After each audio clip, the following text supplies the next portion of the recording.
Tonight we are continuing our coverage of this ongoing winter storm. As you might imagine, right now we are seeing slick conditions on the roads all across the inland Northwest. So we are turning now to the Washington Department of Transportation. Ryan Overton on the phone. Ryan, thank you very much for being here. I know it has been a very, very busy day for your team and everyone there at the department.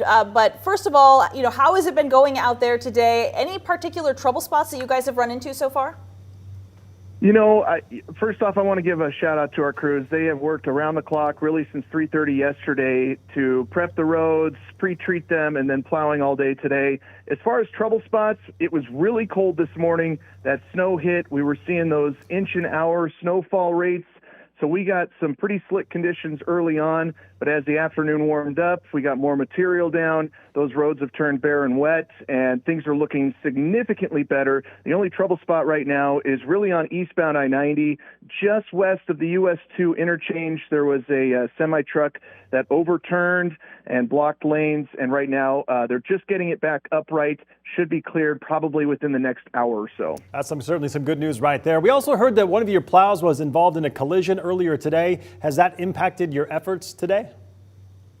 It did for a little while this morning. It got hit around 5 o'clock. It was one of our tow plows, and it took it out of service for about a half an hour or so.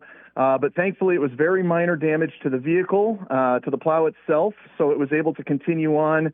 But the driver of the other vehicle was just going too fast for conditions, tried to pass on the right, got caught in the curl of the snow, and ended up spinning in front of the plow and going off into the median. So, our big story tonight, please give us space to do the job that we need to do to get the roads clear for everyone to get to where they need to go safely. We can't hear that reminder enough. I do have a question for you as we talk about, people out there sharing the roads. It sounds like some people are understanding this. Other places that you have had kind of problems with people making sure that they are making space for those plows? Yeah, it's really where we see multiple plows kind of in a line. We call it tandem plowing. So we'll get 2, 3, 4. So this morning we had 7 plows in a line on I-90.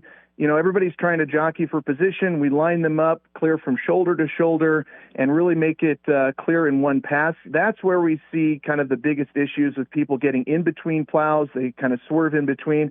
And our plow drivers, they make erratic maneuvers to avoid guardrail, other debris. There's chains on the roadway that we're pushing to the side. So we just ask drivers to give us that space to clear the roadway. That way we don't have to go back and make a secondary pass because someone got in the way and now we've missed part of the lane because of that driver. Ryan, we certainly appreciate all the work your crews have been doing and continue to do as this snow comes down. I have one last question. The names of the 4 snow plows that I guess you sought viewer feedback on naming those. Yes, so we have 4 tow plows within the eastern part of the state. And the tow plows are actually an attachment that will swing out to the side and clear 2 lanes at the same time with one driver. Very efficient. And the 4 names are Plowy McPlow, the Big Laplowski, and Betty Whiteout, and then we've got Sir Plows a Lot. A lot of fun, and people really enjoy those. But really, they're just an extraordinary tool at our disposal that just makes us that much more efficient when we're clearing snow. And they're just fun to talk about. Yeah, no kidding. Hey, Ryan, before you go, I do have a quick question for you. What is your plan throughout this evening? Obviously, we know once it starts to dip below freezing, how are you guys going to be continuing to treat the roadways? Well, so we just finished up shift change. Our crews from the morning that started at 3:30 a.m. just got off shift, so our 3:30 p.m. evening crew is coming on. They'll be out overnight tonight, treating roadways, clearing shoulders, ramps, so they're going to be very busy. I've still got snow coming down where I'm at, so they'll be out all night until the roadways are clear and safe for the traveling public. All right, Ryan Overton with WSDOT. Certainly appreciate your time this evening, and thank you to your crews out there working hard.